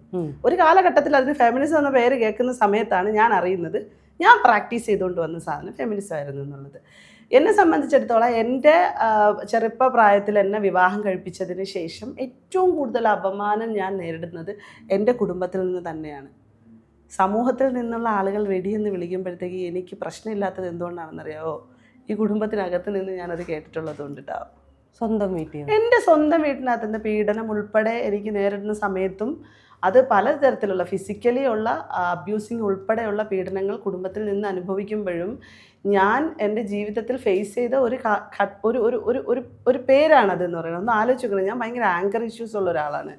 എൻ്റെ അടുത്ത് ഒരാൾ സംസാരിക്കുന്നപ്പോൾ എന്താ കുന്തടാ ആ സെറ്റപ്പിൽ സംസാരിക്കുന്ന ഒരാളാണ് പലപ്പോഴും. അപ്പം അങ്ങനെയൊക്കെയുള്ള ഞാൻ പലപ്പോഴും ഇരുന്ന് ചിന്തിച്ച് കഴിഞ്ഞിട്ട് നമുക്ക് പ്രേമിക്കാൻ പോലും ഒരുത്തരം കിട്ടുന്നില്ലടാ. എന്തിനെന്ന് വെച്ച് കഴിഞ്ഞാൽ അയ്യോ അവളടുത്ത് ചെന്ന് കഴിഞ്ഞാൽ ഇപ്പം കിട്ടും കേട്ടാ അത്. അപ്പം അങ്ങനെ വരെ നിന്ന് കഷ്ടപ്പെട്ടു പോയിട്ടുള്ള സമയങ്ങൾ എൻ്റെ ജീവിതത്തിൽ കടന്നു പോയിട്ടുണ്ട്. സോ ആ സമയത്തും ഞാൻ ശരിക്കും പറഞ്ഞു കഴിഞ്ഞാൽ ആങ്കറാണ് അതിൻ്റെ ഒരു പ്രശ്നം എന്ന് പറയുന്നത്. ശരിക്കും നമ്മൾ വളരെ പാവമാണ്, നമ്മൾ കൂടെ നിൽക്കുന്നവർക്ക് മാത്രമേ അറിയുള്ളൂ. അപ്പോൾ ഞാൻ ഇപ്പം ഇത് പബ്ലിക്കിൽ വിളിച്ച് പറഞ്ഞിട്ടുണ്ട് എല്ലാവരും എന്നെ പ്രേമിക്കാൻ പറഞ്ഞതല്ല കേട്ടോ പറഞ്ഞത്. എനിക്ക് വയ്യ എൻ്റെ ഒരു കാര്യം, ഇതിപ്പോൾ നല്ല ട്രോളാവും. അപ്പോൾ എൻ്റെ വീട്ടിനകത്ത് നിന്ന് എനിക്കിത് കിട്ടിയത് കൊണ്ട് തന്നെയാണ് എനിക്ക് ഈ വക വാക്കുകളൊന്നും, എനിക്ക് എൻ്റെ വീടെന്ന് പറയുമ്പോൾ എൻ്റെ ഉമ്മായോ എൻ്റെ വാപ്പായോ എൻ്റെ മകനോ അല്ലെങ്കിൽ എൻ്റെ അനിയത്തിയോ അവളുടെ ഭർത്താവോ അവളുടെ മക്കളോ അല്ല, ബാക്കിയുള്ള എൻ്റെ ഉമ്മയുടെ സഹോദരങ്ങളിൽ നിന്ന് അങ്ങോട്ടും ഇങ്ങോട്ടും ഇങ്ങനെ ഇപ്പോഴും ഈ നിമിഷം പോലും അവർക്ക് എനിക്കറിയില്ല.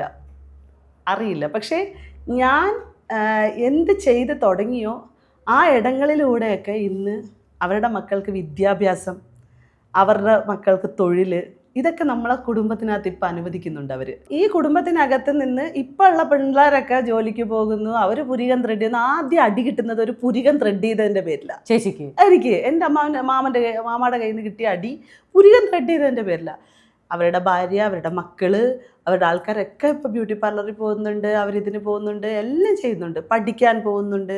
സ്കൂളിൽ പോകുമ്പോൾ പോലും വേറെ എന്തിനാണെന്നുള്ള ചോദ്യങ്ങൾ ചോദിച്ചിട്ടുള്ള കുടുംബക്കാരുണ്ട്. അവരുടെ മക്കൾ ഇപ്പോൾ ജോലി ചെയ്യുന്നു, വരുമാനം ഉണ്ടാക്കുന്നു, പൈസ സമ്പാദിക്കുന്നു, വിവാഹം കഴിച്ച് ഭർത്താവിൻ്റെ ഒപ്പം പുറത്തേക്ക് പോകുന്നു, കുടുംബക്കാരെ പുറത്തേക്ക് കൊണ്ടുപോകുന്നു, അവരവിടെ ജീവിക്കുന്നു. ഞാൻ എന്തെങ്കിലും പറയുന്നുണ്ടോ? ഞാൻ ഒറ്റയ്ക്ക് അന്ന് ഇറങ്ങിയ സമയത്ത് ഞാൻ വളരെ മോശപ്പെട്ടവളായിരുന്നു. ഇന്ന് അവർ ചെയ്യുന്ന എല്ലാ കാര്യങ്ങളും നല്ലതും, ഞാൻ ചെയ്തത് മൊത്തം മോശക്കാരും. പക്ഷേ ഇന്നും അവർ തിരിഞ്ഞു നിന്ന് ചിന്തിക്കുന്നില്ല. ഞാൻ എൻ്റെ കുടുംബത്തെ നോക്കുന്നു, എൻ്റെ ഉമ്മയെ നോക്കുന്നു, എൻ്റെ മകനെ നോക്കുന്നു. ഞാൻ ഒരുത്തൻ്റെയും അണ്ടറിൽ ജീവിച്ചിട്ടല്ല ഇതൊന്നും ഞാൻ ചെയ്യുന്നത്. വളരെ കഷ്ടപ്പെട്ട് ജോലി ചെയ്ത് ഇതിൻ്റെ കൂട്ടത്തിലോ 5-6 ട്രസ്റ്റുകളിൽ ഞാൻ വർക്ക് ചെയ്യുന്നു. അതിനകത്ത് എത്രയോ കുട്ടികൾ എന്നെ ഡിപ്പെൻഡ് ചെയ്തിരിക്കുന്നു, എത്രയോ പിള്ളേർ എന്നെ വെയിറ്റ് ചെയ്തിരിക്കുന്നു. എൻ്റെ സുഹൃത്തുക്കളുടെ കോസ്റ്റ്യൂംസും ആർട്ടിസ്റ്റുകളായിട്ടുള്ള സുഹൃത്തുക്കളുടെ കോസ്റ്റ്യൂം വൺസ് വെയർ ചെയ്യുന്ന കോസ്റ്റ്യൂംസിനെ ഡ്രൈ ക്ലീൻ ചെയ്ത് കൊണ്ടുവന്ന് കൊടുക്കുന്നത് കാത്തിരിക്കുന്ന പിള്ളേരുണ്ട് എന്നെ വിശ്വസിച്ചിട്ടിന്ന്. ഇത് ആളുകളുടെ സഹതാപം പിടിച്ചു വാങ്ങിക്കാൻ വേണ്ടിയിട്ടല്ല, ഒന്ന് ചെയ്യുന്നത് മറ്റൊരു തിരിച്ചറിയരുതെന്ന് പറയും. പക്ഷേ ഇത് പറയേണ്ടി വരുന്നൊരു സാഹചര്യമാണ്. അതെന്താ വെച്ചാൽ ഇവളൊക്കെ എന്ത് ചെയ്യുന്നു എന്ന് ചോദിക്കുന്നവർക്ക് ഇങ്ങനെയൊക്കെ പറഞ്ഞു കൊടുത്താലേ അവർക്ക് ചെയ്യുന്നതെന്ന് മനസ്സിലാവത്തുള്ളൂ. എന്നിട്ട് ഇവരിങ്ങനെ നമ്മളെ കുറ്റപ്പെടുത്തും. അല്ല, ഇത് ഞാൻ അറിയിക്കാൻ വേണ്ടിയിട്ടും അല്ല ഒരിക്കലും. കാരണം നമ്മളൊപ്പം നിൽക്കുന്ന പിള്ളേർ പലപ്പോഴും വിശ്വസിക്കുന്നതും നമ്മൾ അതൊന്നും വിളിച്ചു പോയിക്കൊണ്ട് നടക്കണമല്ലോ എന്നുള്ളൊരു സാധനത്തിന്മേലാണ്. പക്ഷേ ഇതൊക്കെ സാഹചര്യങ്ങളാണെന്നുള്ളതാണ്. അപ്പോൾ എൻ്റെ കുടുംബം എന്നെ എപ്പോഴും ഒരു 2ാം തരക്കാരിയായിട്ടും. അത് ചേച്ചി ഡിവോഴ്സ് ചെയ്തു എന്നുള്ളൊരു കാരണം കൊണ്ടാണോ? ഡിവോഴ്സ് എന്ന് പറയുന്നത് നടന്നിട്ടില്ല ഇന്ന് വരെ. പിന്നെ ചേച്ചി ഇന്ന് വരെ ഡിവോഴ്സ് നടന്നിട്ടില്ല. പിന്നെ ഭർത്താവിനെ ഉപേക്ഷിച്ചിറങ്ങിയോ? ഉപേക്ഷിച്ച് മാറാണ്. ഭർത്താവ് പോയിട്ട് വേറെ 2-3 ഒക്കെ കെട്ടിയിട്ടുണ്ട്. അതൊക്കെ ഒഴിവാക്കിയിട്ടുമുണ്ട്. എനിക്കറിയത്തില്ല, ഈ ഭർത്താവിൻ്റെ കഥകളിൽ ഞാൻ ഇങ്ങനത്തെ സ്റ്റോറികൾ ആഫ്റ്റർ ദാറ്റ് കേട്ടു എന്നുള്ളത് മാത്രമാണ്. എനിക്കറിയില്ല. പക്ഷെ എനിക്ക് അയാളോട് ചേച്ചിയുടെ കൂടെ ഇരിക്കുമ്പോൾ തന്നെയായിരുന്നോ ഈ 2-3 പോയെന്ന് പറയുന്നത്? എനിക്കതും അറിയത്തില്ല. അതും അറിയില്ല. ചേച്ചിക്ക് ഇപ്പൊ ഒരു സുപ്രാതം നമ്മൾ ഇറങ്ങി പോകണം എന്ന് തോന്നുന്നത് പലപ്പോഴും ഒന്നെങ്കിൽ എൻ്റെ വീട്ടിൽ നിന്നാ ഇറങ്ങി പോകുന്നത്. എൻ്റെ വീട്ടിൽ നിന്നാണ്. കാരണം വളരെ കുറച്ച് ദിവസങ്ങൾ മാത്രം ഉണ്ടായ വൈവാഹിക ബന്ധത്തിൽ എനിക്കൊരു മകനുണ്ട്. അതിലെൻ്റെ കുട്ടി എൻ്റെ ഉമ്മയുടെ കൂടെയായിരുന്നു ഉണ്ടായിരുന്നത്. എൻ്റെ കുടുംബത്തിൽ നിന്നുള്ള ഭയങ്കരമായിട്ടുള്ള മോശപ്പെട്ട അനുഭവങ്ങളും എന്നെ അടുത്ത് എൻ്റെ ലൈഫിനെ ഭയങ്കരമായിട്ട് ചോദ്യചിഹ്നമായിരുന്ന സാഹചര്യത്തിലൊക്കെ ഞാൻ ഇറങ്ങുകയാണ് ചെയ്തത് ശരിക്കും വീട് വിട്ട്. ആ ഇറങ്ങുന്ന സമയത്ത് എൻ്റെ കുഞ്ഞ് എൻ്റെ ഒപ്പം തന്നെയാണ് ഉള്ളത്. പക്ഷേ എൻ്റെ ഉമ്മച്ചിയുടെ അടുത്ത് കൊടുത്തിരുന്നത് എനിക്ക് ജോലിക്ക് പോയിട്ട് വരുമാനം ഉണ്ടാക്കാൻ വേണ്ടിയിട്ട്. ഞാൻ ഉള്ള സമയങ്ങൾ മൊത്തവും ഞാൻ എൻ്റെ കുഞ്ഞിനെ അന്വേഷിക്കും, വിളിക്കും. പിന്നെ എനിക്ക് അവനെന്ന് പറഞ്ഞാൽ എൻ്റെ ജീവനങ്ങയായി ശരിക്കും. ഞാൻ ഇന്നും എൻ്റെ ലൈഫിൽ ജീവിക്കുന്നത് അവന് വേണ്ടിയിട്ടാണ്. ഞാൻ ഇന്നും ഒരു ഹാറ്റ്സ് ഓഫ് സല്യൂട്ട് പറയുന്നത് അന്ന് എനിക്ക് ഉണ്ടാക്കി തന്ന സമയത്തുണ്ടായ ഇമോഷണലല്ല ഇന്ന് എനിക്ക് ഇവൻ്റെ ഫാദറായിട്ടുള്ള നിഷാദിൻ്റെ അടുത്ത് ഭയങ്കര ബഹുമാനമാണ്. കാരണം എനിക്ക് പൊന്നിനെയാണ് കിട്ടിയിരിക്കുന്നത് ശരിക്കും. പക്ഷെ ഞാൻ ആരെയും കുറ്റപ്പെടുത്താനോ ഒന്നിനും ഞാൻ നിൽക്കണില്ല. അതായത് ഞാനത് പറഞ്ഞാൽ ഞാൻ അനുഭവിച്ച പീഡനങ്ങൾ ചില്ലറയല്ല ഇയാളിൽ നിന്ന്. പക്ഷേ എന്നെ സംബന്ധിച്ചിടത്തോളം ഞാനൊന്നും വെക്കുന്നില്ല. കാരണം എനിക്ക് പീസ് ഓഫ് മൈൻഡും സമാധാനവും വേണം. കുടുംബത്തിനകത്ത് എപ്പോഴും അത് വേണം മനസ്സിൽ. അതായത് പോട്ടെ, ഞാൻ ഉപദ്രവിച്ചിട്ടില്ലല്ലോ. എൻ്റെ വിവാഹബന്ധം നിലനിൽക്കൊക്കെ തന്നെ അയാൾ പോയി വേറെ കല്യാണം കഴിച്ചെന്നുകൊണ്ട് ഞാൻ അയാളെ ഉപദ്രവിക്കാൻ പോയില്ലല്ലോ. ആൾ വേറെയും കല്യാണം കഴിച്ചു എന്ന് പറഞ്ഞപ്പോഴത്തേക്ക് ഞാൻ പോയിട്ടൊന്നുമില്ല.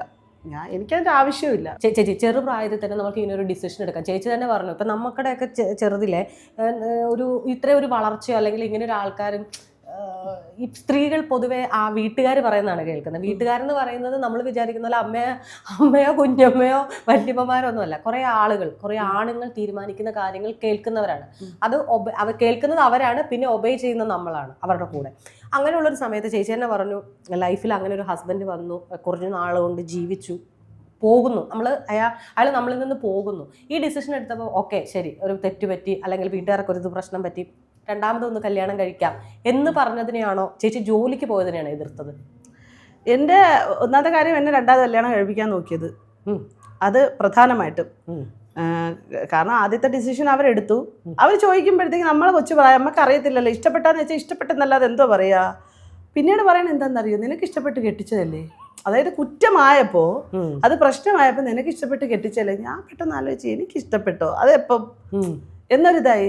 അല്ല, നിന്നെ കണ്ട് ഇഷ്ടപ്പെട്ട് വന്ന് ചോദിച്ചതല്ലേ, അതുകൊണ്ടിട്ടല്ലേ. എന്നെ കണ്ട് ഇഷ്ടപ്പെട്ട് വന്ന് ചോദിച്ചാൽ എനിക്ക് ഇഷ്ടപ്പെട്ടതാവും. എൻ്റെ വീട്ടുകാർ പറയുന്നത് എനിക്ക് വേറെ ലോകമൊന്നുമില്ലല്ലോ, അവിടെ തന്നെയാണ് കല്യാണം നടന്നത്. അതിനുശേഷം വീണ്ടും എന്നെ കല്യാണം കഴിപ്പിക്കുന്നു എന്ന് പറയുന്നു. ആ സാഹചര്യങ്ങൾക്ക് തന്നെയാണ് അവിടെ നിന്ന് പുറത്തേക്ക് പോകുന്നത്. ഞാൻ ശരിക്കും പറഞ്ഞു കഴിഞ്ഞാൽ എനിക്ക് മനസ്സിലാവണില്ല ഇവർക്കൊക്കെ എന്ത് പറ്റിയെന്നുള്ളത്. അതിനു വേണ്ടിയിട്ട് ഈ പൊതുസമൂഹത്തിൻ്റെ മുമ്പിൽ ഞാൻ എന്ത് കാണിക്കുന്നു? സെൽഫായിട്ട് ജീവിക്കുന്നു, ഞാൻ എൻ്റെ വീട് നോക്കുന്നു, കുടുംബം നോക്കുന്നു, ഉത്തരവാദിത്തങ്ങളിലൂടെ ജീവിക്കുന്നു. പിന്നെ എൻ്റെ ആറ്റിറ്റ്യൂഡാണോ? അത് എൻ്റെ ആറ്റിറ്റ്യൂഡാണ്, അത് ഞാൻ ഫേസ് ചെയ്തോളാം. അതിനി കുടുംബത്തിലുള്ളവർ നോക്കണ്ട, കൂട്ടുകാർ നോക്കണ്ട, ആരും നോക്കണ്ട. ചേച്ചി നമ്മൾ എപ്പോഴും പറഞ്ഞു കുടുംബത്തിന്റെ കാര്യം പറയുമ്പോൾ എപ്പോഴും പറഞ്ഞു കുടുംബത്തിന് ചീത്തപ്പേരുണ്ടാക്കരുത്. കുടുംബത്തിന് ചീത്തപ്പേരുണ്ടാക്കിയ ഒരു പെണ്ണാണ് കേട്ടോ ഞാൻ. പക്ഷെ എന്ത് ചീത്തപ്പേരാണെന്ന് ചോദിച്ചാൽ അതെൻ്റെ അമ്മമാരും എൻ്റെ കുഞ്ഞുമ്മമാരൊക്കെ പറയണം ഞാൻ ഉണ്ടാക്കിയ ചീത്തപ്പേരെന്താണെന്ന്. അവർ പറയാൻ പോകുന്നത് ഇതായിരിക്കും. ഒന്ന് ഭർത്താവ് പോയി, അത് ചിലപ്പോൾ അവർ പറയാൻ പോകുന്നതിന് എൻ്റെ കഴിവുകേട് ആയിരിക്കും എന്ന് പറയും. അവർക്കറിയാം കൃത്യമായിട്ട് ഭർത്താവ് പോയത് എന്താണെന്ന്. എന്നെ ഉപദ്രവിച്ച് എനിക്ക് അത്രമാത്രം പ്രശ്നങ്ങളുണ്ടായി, എനിക്ക് രണ്ടാമത്തെ അബോർഷൻ ഉണ്ടായി എന്നുള്ളതും എല്ലാം എൻ്റെ കുടുംബക്കാർക്ക് അറിയാം. എന്നാലും ഞാനായിരിക്കും അവിടെ കുറ്റക്കാരി, ഭർത്താവില്ലാത്തവൾ. പിന്നെ എന്തായിരിക്കും, വീട്ടുകാരൊന്നും പറയണ അനുസരിക്കാതെ വീട്ടിൽ നിന്ന് വെളിയിറങ്ങിപ്പോയി, ജോലി ചെയ്തു, ഞാൻ എന്തൊക്കെ ആക്ടിവിറ്റികൾ ചെയ്യുന്നു. അപ്പോൾ അതൊന്നും ജനങ്ങൾക്ക് ഇഷ്ടപ്പെടുന്നില്ല. അങ്ങനെ ആളുകൾ എന്നെ തെറി വിളിക്കുന്നു. ഞാൻ ചെയ്യുന്ന ആക്ടിവിറ്റികൾ ആളുകൾ എന്നെ തെറി വിളിക്കുന്നത്, എൻ്റെ റിയാക്ഷൻസ്, ഇതൊക്കെയാണ് കുടുംബത്തിൽ കയറാത്ത, കുടുംബം പറഞ്ഞ അനുസരിക്കാത്തവളായി ഞാൻ മാറിയത്. എനിക്ക് തോന്നുന്നു ഇവിടുത്തെ ഇപ്പോഴുള്ള ജെൻസി പിള്ളേരിൽ പലരും കുടുംബത്തിൽ അനുസരിക്കാത്ത പിള്ളേരായിട്ട് ചിലരെ അനുസരിക്കാത്ത പിള്ളേരായിട്ടാണ് ഞാൻ. അല്ല ഇപ്പൊ നമ്മൾ പറയുമ്പോൾ തന്നെ ഫെമിനിസ്റ്റ് ഇപ്പോൾ നമ്മളുടെ കാരണവന്മാർ, അതായത് നമ്മൾക്ക് മുന്നേ ഉള്ള കുറേ ആളുകളെ നമ്മൾ നോക്കുകയാണെങ്കിൽ ഡിവോഴ്സുകൾ കുറവാണ്. കാരണം എല്ലാവർക്കും ഒറ്റയ്ക്ക് ജീവിക്കാനുള്ള പേടി കൊണ്ടായിരിക്കാം. സ്ത്രീകൾക്ക് ഇറങ്ങിപ്പോയാൽ എന്ത് ചെയ്യാൻ പറ്റും? പിന്നെ ഈ പറഞ്ഞ പോലെ ഒരു സ്ത്രീ ഇറങ്ങിപ്പോയ ഏതോ ഒരാള് ഫേസ്ബുക്കിൽ എഴുതിയ ഒരു ഇതാണ്, ഒരു സ്ത്രീ മരിച്ചതാണോ ഇറങ്ങിപ്പോയതാണോ, ആ തുണികളെല്ലാം കഴുകാൻ കൂട്ടിയിട്ടേക്കുന്നു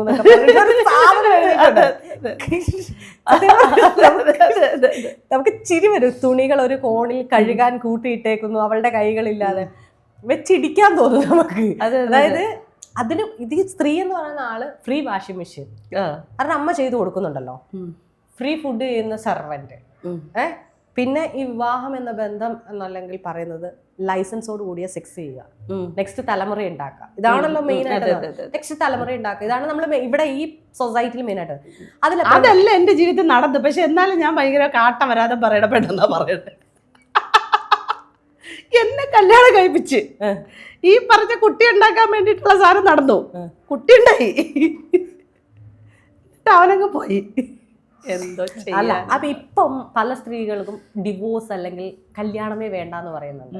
അപ്പൊ അതിന് പറയുന്നതും കാരണം ഇതാണ്, പെണ്ണുങ്ങൾക്ക് സ്വാതന്ത്ര്യം കൂടിപ്പോയി, ഫെമിനിസം ആണ് ഇവിടെ, അതുകൊണ്ട് അവളുമാര് കല്യാണം കഴിക്കുന്നില്ല, അതുകൊണ്ട് ഈ നാട്ടിലെ 30 കഴിഞ്ഞ ചെറുക്കന്മാർക്ക് പെണ്ണുങ്ങളില്ലെന്നാ പറയുന്നത്. ഇത് സ്ഥിരം ഒരു ടോക്കാണ്. ഇപ്പൊ നമ്മൾ പറഞ്ഞ പോലെ പെണ്ണുങ്ങൾക്ക് ബുദ്ധിയും ബോധവും വിവരവും വെച്ച് ആ കുട്ടികൾക്ക് ജോലി ചെയ്യണം എന്നൊക്കെ ഉള്ള കൃത്യമായ ബോധ്യം വന്നത് കൊണ്ടിട്ട് വീട്ടുകാരുടെ പരിപാടിക്ക് ഇപ്പം പിള്ളേരെ കിട്ടണില്ല. അതുകൊണ്ടിട്ട് പയ്യന്മാർക്ക് കിട്ടണില്ല. അവന്മാർ വിചാരിച്ചിരിക്കുന്നത് എന്താണ്, നമുക്കെല്ലാം ചില്ല് ചെയ്ത് സെറ്റായി ഒരു ഇത് കഴിഞ്ഞ് ഒതുങ്ങി അടങ്ങി ജീവിക്കുന്ന ഒരു പെണ്ണിനെ കെട്ടിയും കൂടെ അങ്ങ് വെക്കാം. ഇതാണ് ഇവിടുത്തെ പയ്യന്മാരുടെ ഏകദേശം ഒരു രീതി. എല്ലാ പരിപാടികളും നടത്തണം. ചില്ലൗട്ടിലൊക്കെ ഭയങ്കര എൻ്റെയൊക്കെ സർക്കിളിൽ നിൽക്കുന്ന എത്ര സുഹൃത്തുക്കളാ ഭാര്യമാരറിയാതെ, കുടുംബം അറിയാതെ രഹസ്യമായിട്ട് വന്നിട്ട് ചില്ല് ചെയ്തിട്ട് എന്നാൽ പബ്ലിക്കിൽ നമ്മളെ കൂടെ ഇറങ്ങില്ല അവർ. ഭയങ്കര വിഷയമാണ്. പക്ഷെ നമുക്ക് ഭയങ്കര യൂസ്ഫുൾ ആയിട്ടുള്ള, എന്നാൽ നമ്മളെ ഭയങ്കര ഇഷ്ടപ്പെടുന്ന മനുഷ്യരും കൂടി ആയതുകൊണ്ടാണ് ചിലരെയൊക്കെ ഞങ്ങൾ അക്സെപ്റ്റ് ചെയ്ത് കൊണ്ടുപോകുന്നത്. ശരിക്കും എൻ്റെ ചുറ്റിലൊക്കെയുള്ള ഒരുപാട് ആൾക്കാരും അങ്ങനെ തന്നെയാണ്, ഇവിടുത്തെ കുറേ അധികം ആൾക്കാരും അങ്ങനെ തന്നെയാണ്. അപ്പൊ അതുകൊണ്ടിട്ട് ഈ കുടുംബത്തിരുത്താൻ പറഞ്ഞു. അപ്പൊ ഈ 30 വയസ്സായ പിള്ളേർക്ക് പെണ്ണ് കിട്ടാത്തതിന്റെ പ്രശ്നം എന്ന് പറയുന്നത് പിള്ളേർക്ക് ബോധം വെച്ചോണ്ടാ. പെൺപിള്ളേർക്ക് ഇങ്ങനെ നടത്തുന്ന ബോധം വെക്കുന്ന പെൺകുട്ടികളെ നമ്മൾ, അല്ലെങ്കിൽ പെൺകുട്ടികൾക്ക് ബോധമായി, എന്തുകൊണ്ടാണ് ആ തലമുറയിൽപ്പെട്ടത് തന്നെ പുരുഷന്മാർക്ക് ഈ തരത്തിലുള്ള ബോധങ്ങൾ ഉണ്ട് ഇല്ല എന്നല്ല, വളരെ കുറഞ്ഞു പോകുന്നു. അതായത് നമ്മളൊരു 100% എടുക്കുകയാണെങ്കിൽ, ഞാനത് ശതമാനം കണക്ക് വെറുതെ ആയിട്ടാണ് പറയുന്നത്, ഒരു 70-80% സ്ത്രീകൾക്ക് ബോധം വെക്കുമ്പോൾ 20% ആണുകൾക്കാണ്, സ്ത്രീകളാണെങ്കിൽ ഒരു വ്യക്തിയാണെന്നും ആ വ്യക്തികൾക്ക് സ്വാതന്ത്ര്യം അല്ലെങ്കിൽ ആ വ്യക്തി ജീവിതം നയിക്കുന്ന ഒരു ഇതാണെന്ന് റെസ്പെക്റ്റ് ആണ് വേണ്ടതെന്ന്, ഈക്വലായ മനുഷ്യരാണ്, റെസ്പെക്റ്റ് വേണമെന്നും ഈ കുട്ടികൾ എന്തുകൊണ്ടായിരിക്കാം മനസ്സിലാകാതെ പോകുന്നത്. അല്ല, ഇത് അന്നത്തെ കാലഘട്ടത്തിൽ ഞാൻ പറഞ്ഞല്ലോ, അന്നത്തെ കാലം ഒരു സിസ്റ്റമാറ്റിക്കൽ ജീവിതം അല്ലേ. അതായത് ലൈഫ്, കുടുംബം, അച്ഛൻ ഇങ്ങനെ സമ്പാദിക്കുന്നത്, ഞാൻ നേരത്തെ പറഞ്ഞ സാധനം. അപ്പം അതിലാണ് അത് പഠിച്ചു വന്നിട്ടുള്ളത്. ഇപ്പോഴത്തതിനകത്ത് അങ്ങനെ അല്ല, അത് മാറ്റങ്ങൾ ഇങ്ങനെ വരുമ്പോൾ സെൽഫായിട്ട് അവരവരുടെ തീരുമാനം എടുക്കാനുള്ള കഴിവുകൾ വരുമ്പോഴും അതൊരു ബോൾഡായിട്ട് കുറേ അച്ചീവ്മെൻ്റ് ആയിട്ടൊക്കെ വരുന്ന സമയത്തൊക്കെ അവരെടുക്കുന്ന തീരുമാനങ്ങൾ നമ്മൾ അപ്രീസിയേഷനാണ് കൊടുക്കേണ്ടത്. 30 വയസ്സായ പുരുഷൻ കെട്ടണമെന്ന് എന്താ ഇത്ര നിർബന്ധം? 35 വയസ്സായി കെട്ടിയാൽ എന്താ പ്രശ്നം? 40 വയസ്സായി കെട്ടിയാൽ എന്താ പ്രശ്നം? 45 വയസ്സിൽ കെട്ടിയാൽ എന്താ പ്രശ്നം? 50 വയസ്സിൽ കെട്ടിയാൽ എന്താ പ്രശ്നം? എന്തുകൊണ്ടാണ് പുരുഷന്മാർക്ക് മാത്രം ഈ സമയം കഴിഞ്ഞിട്ട് പെണ്ണ് കെട്ടണമെന്ന് പറഞ്ഞുകൊണ്ടിരിക്കുന്നത്? എന്താ പെണ്ണുങ്ങൾ കെട്ടാതിരിക്കുന്നുണ്ടല്ലോ എത്രയോ പെണ്ണുങ്ങൾ. അതൊക്കെ ചോയ്സ് ഓഫ് ഇതാണ്, അത് അവർ തീരുമാനിക്കട്ടെ. ഇവിടെ ഈ പ്രായത്തിൽ കെട്ടണം, ഈ പ്രായത്തിൽ കുട്ടിയായേ പറ്റുള്ളൂ, ഇപ്പോഴും തന്നെ ഇത്രയും സമയമായി, ഇത്രയും നാളായിട്ടും കെട്ടണില്ല, എൻ്റെ കാലം കഴിയാറായി, നീ എന്താ കല്യാണം കഴിക്കാതിരിക്കുന്നത്, ഈ സെറ്റപ്പ് സാധനങ്ങളൊന്നും വേണ്ട. ഇവിടെ മനുഷ്യന്മാർക്ക് ബോധമുണ്ട്. അതുകൊണ്ടിട്ട് പിള്ളേർ നന്നായിട്ട് പഠിക്കട്ടെ. പിള്ളേർ നന്നായിട്ട് പഠിക്കണമെന്ന് പറയും ഞാൻ. മികച്ച വിദ്യാഭ്യാസം, മികച്ച തൊഴിൽ. എനിക്ക് കിട്ടാത്ത സാധനം അതാ. ഞാൻ വളരെ കഷ്ടപ്പെട്ടിട്ട് തെരുവിൽ പിച്ച തണ്ട് ജീവിക്കുന്ന സാഹചര്യത്തിലൂടെ ഞാൻ കടന്നു പോയിട്ടുള്ളൊരു സ്ത്രീയാണ് ഞാൻ. അതുകൊണ്ടിട്ട് മികച്ച വിദ്യാഭ്യാസം, മികച്ച തൊഴിൽ, ഇതിന് വേണ്ടിയിട്ട് എല്ലാ മനുഷ്യരും, അത് ട്രാൻസ്ജെൻഡർ മനുഷ്യരായിക്കോട്ടെ, ആൺകുട്ടികളായിക്കോട്ടെ, പെൺകുട്ടികളായിക്കോട്ടെ, എല്ലാവരും, എന്നിട്ട് അവർ തീരുമാനിക്കട്ടെ അവരെങ്ങനെ ജീവിക്കണം, അവരെന്ത് ചെയ്യണം എന്നുള്ളത്. ഒരിക്കലും നമ്മളെപ്പോലുള്ള ആളുകൾ വന്ന് നിന്നിട്ട് സ്വാതന്ത്ര്യത്തെ പറ്റിയിട്ടും ആക്ടിവിസ്റ്റെ പറ്റിയിട്ട് പറയുമ്പോഴത്തേക്ക് ഇന്നത്തെ കാലത്തെ സിന്തറ്റിക് ലഹരി പോലുള്ള വസ്തുക്കളും അല്ലെങ്കിൽ മറ്റ് രീതികളിലുള്ള സാധനങ്ങളൊന്നും ഉപയോഗിക്കണമെന്നും ഇതിനൊന്നും പ്രോത്സാഹിപ്പിക്കുന്ന മനുഷ്യരൊന്നുമല്ല നമ്മൾ വന്നിന്ന് സംസാരിക്കുന്നത് നമ്മളുടെ ചോയ്സ് ഓഫ് എക്സ്പ്രഷനാണ്. ഒരു മനുഷ്യൻ എങ്ങനെ ജീവിക്കണമെന്ന് വിചാരിക്കുമ്പോൾ ഞാൻ എന്നെ തിരുത്തുന്ന സാഹചര്യവും എന്നെ വിമർശിക്കുന്ന സാഹചര്യങ്ങളും ഉണ്ടാകുന്ന ഒരു വലിയ പ്രധാനപ്പെട്ട ഘട്ടമാണ് സെക്സ് വർക്ക് ചെയ്യുന്ന സ്ത്രീകളെ സപ്പോർട്ട് ചെയ്യുന്നത്, സെക്സ് വർക്ക് ചെയ്യുന്ന ട്രാൻസ്ജെൻഡേഴ്സിനെ സപ്പോർട്ട് ചെയ്യുന്നത്. ഞാൻ സപ്പോർട്ട് ചെയ്യും. അവർക്ക് കൊടുക്കാൻ പൈസയും കൊണ്ട് ആരും ചെല്ലുന്നില്ലല്ലോ. അവർക്ക് ജോലികളില്ലാത്ത സാഹചര്യത്തിലല്ലേ അവൾ ചെയ്യുന്നത്. എന്തുകൊണ്ടാണ് ഈ വർക്ക് ചെയ്യുന്നവരെ മാത്രം കുറ്റം പറയണത്? ഇത് വാങ്ങാൻ പോകുന്ന ആൾക്കാരെന്താ കുറ്റം പറയാത്തത്? അപ്പം ഇത്തരം മനുഷ്യരെ നമ്മൾ സപ്പോർട്ട് ചെയ്യുമ്പോൾ ഞാൻ വലിയ മോശക്കാരിയാണ്. ഇന്ന് കേട്ട അതിൽ ചേച്ചിക്ക് ചിരി വന്നതാണ്. ഇന്ന് കേട്ട ഒരു കാര്യമാണ്, ഒരു സ്ത്രീ അവരുടെ ശരീരം പല പുരുഷന്മാരെ കാണിക്കുമ്പോൾ അവൾക്ക് ലജ്ജ തോന്നുന്നില്ലേ? ഞാൻ ചോദിച്ചു, തിരിച്ച് പുരുഷന് ലജ്ജ തോന്നത്തില്ല? അതന്നെ ഓടി കിടന്ന് കുറച്ച് ആളുകളെ കുറിച്ച് ഞാൻ ചോദിക്കുന്നത്. ഞാൻ മൊത്തം ഈ സൊസൈറ്റി മൊത്തം അല്ല, ഒരുപാട് പേര് അവള് ഭയങ്കര ഇതാണ്, അവൾക്ക് ആ ശരീരം തുറന്ന് കാണിക്കുമ്പോൾ അവൾക്ക് നാണമില്ല. എൻ്റെ ശരണ്യ ഒരു കമന്റ് എഴുതിയിടയാണ്, നിന്റെ അമ്മയുടെ അങ്ങനെ ഇങ്ങനെ. ഈ കമന്റ് ഇടുന്നവനൊരു ഓർഗാസം വരികയാണ്. അതറിയാവോ? അങ്ങനത്തെ സമൂഹമാണ് നമ്മളത്. അതിന് വേണ്ടിയിരിക്കുന്നവരാണ്. അതായത് അത്ര കഴപ്പ് പിടിച്ച മനുഷ്യരുണ്ട് നമ്മളിടയിൽ. നമ്മളെ വളരെ മൈന്യൂട്ട് ആയിട്ടുള്ളത് എന്ന് മാത്രം കരുതി അതിനെ വെറുതെ വിടരുത്. സോഷ്യൽ മീഡിയ പ്ലാറ്റ്ഫോമുകൾ തുറന്നാൽ അതിനകത്ത് വരുന്നത് ചാകര കമൻറ്റുകളാണ്. വെറുതെ ഒരു ഫോട്ടോ ഇട്ടാലും ഒരു ഒരു ഒരു ഒരു ഒരു ഒരു പെൺകുട്ടി ഒരു ബിക്കിനിയിലുള്ള ഒരു ഫോട്ടോ ഇട്ടെന്ന് വെച്ചു, അല്ലെങ്കിൽ കുറച്ച് സെക്സി ആയിട്ടൊരു ഫോട്ടോ ഇട്ടെന്ന് വിചാരിച്ചു, അവൾ കൊടുത്തു കഴിഞ്ഞു, അവൾ ഭയങ്കര കൊടുപ്പാ, അത് കളി കഴിഞ്ഞിരിക്കുകയാണ്. ഇങ്ങനെയൊക്കെ കമൻ്റ് ഇടുന്നവൻ്റെ മാനസികാവസ്ഥ എന്താണെന്നറിയാമോ? അവനവിടെ കഴപ്പ് പിടിച്ചിട്ട് എല്ലാം കഴിഞ്ഞിട്ടിരിക്കുമായിരിക്കും. അല്ല, അതെനിക്ക് പൊതുസമൂഹത്തിനോട് പറയണം. അവർ വിചാരിക്കരുത് ഞങ്ങളിത് അറിയാത്ത വിഡ്ഢികളാണെന്ന്. ഞാൻ സത്യമായിട്ടും ദിയ കൊള്ളാം, നല്ല ഫോട്ടോ, അല്ലെങ്കിൽ സത്യം പറഞ്ഞു കഴിഞ്ഞാൽ ഭയങ്കര സൂപ്പർ എന്നൊക്കെ എഴുതുമ്പോൾ പോലും ഇവരെന്ത് കണ്ടിട്ടായിരിക്കും എന്തോ ഇങ്ങനെ എഴുതുന്നത് എന്ന് പേടിക്കുന്ന ഒരു അവസ്ഥയാണ് എൻ്റെത്. ശരിക്കും കൊള്ളാമായിരുന്നു. നമ്മളൊന്നുകൂടെ ഫോട്ടോയിലൊക്കെ നോക്കും. അത് എന്നെ അങ്ങനെ എഴുതിയത് അവൻ എന്ത് കണ്ടില്ലായിരിക്കും ഇങ്ങനെ എഴുതിയത്. സെക്സി എന്നൊക്കെ ഇട്ട് കഴിഞ്ഞാൽ എനിക്കൊരു പേടിയാ. അതെന്റെ കൂട്ടുകാരെങ്ങനാണെങ്കിൽ ഇവ എന്തായിരിക്കും എന്നെ പറ്റി ചിന്തിക്കുക, അങ്ങനെയൊക്കെ ആയിരിക്കും വിചാരിക്കുന്നുണ്ടാവുക. മനസ്സിലായില്ല? പക്ഷെ എന്നുവെച്ചാൽ അതൊരു വേറൊരു മോഡലല്ല ഞാൻ പറയുന്നത്. അവരുടെ കണ്ണ് എങ്ങനെയായിരിക്കും എന്ന് കൺഫ്യൂസ്ഡ് ആവുന്ന ഒരു അവസ്ഥയാണ്. കാരണം അത്ര വൃത്തികെട്ട രീതികളിലാണ് കമൻസുകൾ എന്ന് പറയുന്നത്. ആ കമൻറ്റുകൾ ഇടുന്നവർക്കുള്ളതിൻ്റെ ഒരു പ്രശ്നമാണ്. അതുപോലെ ഇതൊക്കെ വാങ്ങിക്കാൻ ചെല്ലുന്നവർ എന്തുകൊണ്ടാണ് ജനങ്ങൾ കാണാത്തതും കുറ്റപ്പെടുത്താത്തതും? ഇവരെയൊക്കെ ഈ ഓപ്പണായിട്ട് ഇറങ്ങി നിൽക്കുന്നവർ മാത്രമേ കാണുള്ളൂ. അത് പറയുമ്പോഴേ ചേച്ചി, നമ്പർ വെച്ച വണ്ടികളില്ലേ, എത്രയോ കമ്മ്യൂണിറ്റികൾ ഇവിടെ ഇൻ്റർവ്യൂകളിൽ വന്നിരുന്ന് പറഞ്ഞിട്ടുണ്ട്. നമ്പറിട്ട വണ്ടികൾ വരും രാത്രി കാലങ്ങളിൽ. അപ്പോൾ മനസ്സിലാക്കിയാൽ മതി. ആ കമ്മ്യൂണിറ്റിയിലെ എല്ലാ ആളുകളെയും അല്ല കുറ്റപ്പെടുത്തുന്നത്. ഒരിക്കലും ഇവിടുത്തെ ഒരു അധികാരികളെയും ഒരു തരത്തിലും ഒരു ബാഡ് അല്ല ഞാൻ സംസാരിച്ചിട്ടുള്ളത്. ചേച്ചി അത് മനസ്സിലായി. നമുക്ക് ആ കമ്മ്യൂണിറ്റിയിലേക്ക് വരാം. ചേച്ചിയുടെ ഒരു കാര്യത്തിൽ ഞാൻ പേഴ്സണലായിട്ട് ചോദിക്കുകയാണെങ്കിൽ, ഇപ്പൊ ചേച്ചി തന്നെ പറയുന്നുണ്ട് ചേച്ചീനെ പൊതുസമൂഹത്തിൽ ചീത്തവിളികൾ നന്നായിട്ടുണ്ട്, ചേച്ചി എന്തിട്ടാലും ചീത്തവിളികളുണ്ട്. റീസെന്റ് ആയിട്ട് ശ്രീലക്ഷ്മിയുടെ ഒരു പോസ്റ്റ് ഉണ്ടായിരുന്നു, എനിക്ക് പെട്ടെന്ന് ചപ്പാത്തിക്ക് ഉണ്ടാക്കാനുള്ള ഒരു കറി പറഞ്ഞു തരാമോ എന്ന്. അപ്പൊ അതില് ഒരു ചേച്ചിയുടെ കമന്റ് ഇങ്ങനെയാ, ആ കമന്റ് അത് മറുപടി പറഞ്ഞിട്ട് പറഞ്ഞു, എനിവേ ആദ്യമായി നല്ല വൃത്തിയുള്ള ഒരു കമന്റ് ബോക്സ് എന്ന്, മൊത്തം പാചകത്തെ കുറിച്ചാണ്. മനസ്സിലാകുന്നത്. അപ്പൊ ഞാനത് ശ്രദ്ധിച്ച ഒരു കാര്യം, ഈ നിങ്ങളെല്ലാം എന്ത് പ്രശ്നം വന്നാലേ, അത് എന്ത് പ്രശ്നമാണെങ്കിലും നമ്മൾ അതിന്റെ വേറൊരു ഡയമെൻഷൻ അല്ല, കൃത്യമായ ഒരു ഡയമെൻഷനിൽ നമ്മളുടെ ഒരു, നമ്മൾ ഈ പറയുന്ന ഈ ഫെമിനിസം അതിൽ അടിയുറച്ചാൽ അത് ഇങ്ങനെയല്ല, അത് ഇങ്ങനെയാണ് എന്ന് നമ്മൾ പറഞ്ഞ് നിങ്ങളെല്ലാം കമന്റ് ഇടാറുണ്ട്. നിങ്ങൾ ഈ കമന്റ് ഇടുന്നത് ചെണ്ടപ്പുറത്ത് കോല് വീഴുന്നിടത്തെല്ലാം നിങ്ങൾ പോയി ഇത് അടി വാങ്ങിക്കാറുണ്ട്. നല്ല രീതിയിൽ വാങ്ങിക്കുന്നുണ്ട്. അങ്ങനത്തെ കൊട്ടുകളിൽ പ്രധാനപ്പെട്ട ആളുകളാണ് ഞങ്ങൾ ഇങ്ങനെ കൊട്ടി ലാസ്റ്റ് ഞങ്ങളെ വീണ്ടും ഞങ്ങളിപ്പോ ഒന്ന് ഒതുങ്ങിയിട്ടുണ്ട്, വേറെ ആളുകൾ കൊട്ടി വാങ്ങിച്ചോട്ടെ എന്ന് വിചാരിച്ചിട്ട് ഞങ്ങളാണ്. പിന്നെ ഞങ്ങൾ എന്തെങ്കിലും തുറന്നു കഴിഞ്ഞാൽ ഇന്നലെ മറ്റേ ശ്രീകണ്ഠ സാറിന്റെ ഷോയിൽ പോയായിരുന്നു, ഫ്ലവേഴ്സിലെ നൈറ്റ് ലൈഫിനെ പറ്റിയിട്ടായിരുന്നു ഇത്, അത് ആവശ്യമാണോ എന്നുള്ളതായിരുന്നു ചോദ്യം. ഞാൻ അതിനെ പറ്റിയിട്ട് സംസാരിച്ചോണ്ടിരുന്ന് ലൈവ് കണ്ടുകൊണ്ടിരിക്കുന്നതിൻ്റെ ഇടയിൽ ഇവളെയൊക്കെ ആരുടെ വിളിച്ചോണ്ട് പറഞ്ഞത്, ഇവളെയൊക്കെയാണ് ആദ്യം അടിച്ച് കൊല്ലേണ്ടത്.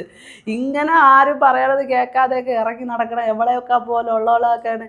ഈ സാറിന് നാണമില്ലേ ഇങ്ങനെയുള്ളവളുമാരെ വിളിച്ചുകൊണ്ടിരുത്തിയിട്ട് ചർച്ചയ്ക്ക് ഇരുത്താൻ എന്നൊക്കെ പറഞ്ഞിട്ട്, ഇവർക്കെന്തോ നമ്മളെ മുഖം കണ്ട് നമ്മളൊന്ന് തുറന്ന് പോയാ പ്രശ്നമാണ്. അതായത് നമ്മളെ ഒതുക്കണം, അങ്ങനെയൊക്കെയുള്ള അജണ്ടയിലൊക്കെ അതിലേക്ക് തന്നെയാണ് ചേച്ചി പറഞ്ഞ പോലെ തന്നെ ചെണ്ടപ്പുറത്ത് കോല് വീഴുന്നിടത്തോളം നിങ്ങൾ അടി വാങ്ങിക്കുമ്പോൾ നിങ്ങളൊരു കാര്യം പറയുമ്പോൾ ഒരു പ്രധാനപ്പെട്ട കമന്റ് ഇങ്ങനെയാണ്, സ്ത്രീകളെ കുറിച്ചാണ് ഞങ്ങൾ പറയുന്നത്, അതാണല്ലോ നമ്മൾ പറയുന്നത്. നീയൊക്കെ ആരടി മൊത്തത്തിൽ സ്ത്രീകളെ കുറിച്ച് പറയാൻ? നിനക്കാരെങ്കിലും കൊട്ടേഷൻ തന്നിട്ടുണ്ടോ സ്ത്രീകളെ? നീ പറയുന്ന സ്ത്രീയിൽ ഞാനില്ലടി എന്ന് പറയുന്ന ഒരു വേർഷൻ. ചേച്ചി നമുക്ക് അതെങ്ങനെയാണ്, നമുക്ക് അല്ല നിങ്ങൾക്കും കൂടിയാണ്, അല്ലെങ്കിൽ നിങ്ങൾക്കത് എന്തുകൊണ്ട് മനസ്സിലാവുന്നില്ല എന്നുള്ളതിന് നമുക്ക് എങ്ങനെയാണ്? ശരണ്യ, ഇവിടെ അതിലും ചോയ്സ് ഉണ്ട് ശരണ്യ. ഭർത്താവിന്റെ അണ്ടറിൽ ജീവിക്കണം എന്ന് ആഗ്രഹിക്കുന്ന സ്ത്രീകളുണ്ട്. നമ്മൾ അവിടെ പോയിട്ട് ഒരു ഫെമിനിസ്റ്റുകളും പോയി വാശി പിടിക്കേണ്ട കാര്യമില്ല. ഞാനത് വളരെ പ്രധാനമായിട്ട് എപ്പോഴും പറയാൻ ആഗ്രഹിക്കുന്ന ഒരു കാര്യമാണ്. അത് വളരെ കൃത്യമായിട്ട് പറയാണ്. ഭർത്താവിന് അടിമപ്പെട്ട് ജീവിക്കാൻ ആഗ്രഹിക്കുന്ന ഇഷ്ടമുള്ള സ്ത്രീകളാണെങ്കിൽ അവർ ജീവിച്ചോട്ടെ. നിങ്ങൾ അങ്ങനെ കിടന്നത് കൊണ്ടിട്ട് നമ്മളെ അവരും വന്ന് കൊട്ടരുത്. അങ്ങനെയുള്ള സ്ത്രീകൾ അവിടെ അങ്ങ് ഇരുന്നോളണം ഭർത്താവിൻ്റെ കാലിൻ്റെ കീഴിൽ തന്നെ. വന്നിട്ട് നീയൊക്കെ ഇങ്ങനെ കാണിക്കുന്നടി, എനിക്കൊന്നും അതില്ലല്ലോടി എന്ന് പറയണത് അവക്കും അങ്ങനെ ഒരു നടി എപ്പോഴും, ആ നടിയുടെ ഇന്റർവ്യൂവിൽ എപ്പോഴും അവരതാ പറയുന്നത്. അതെ, ഞാൻ പ്രത്യേകിച്ചൊന്നും അല്ല, അത് പ്രിയങ്ക ചേച്ചിയാണ് പറയുന്നത്.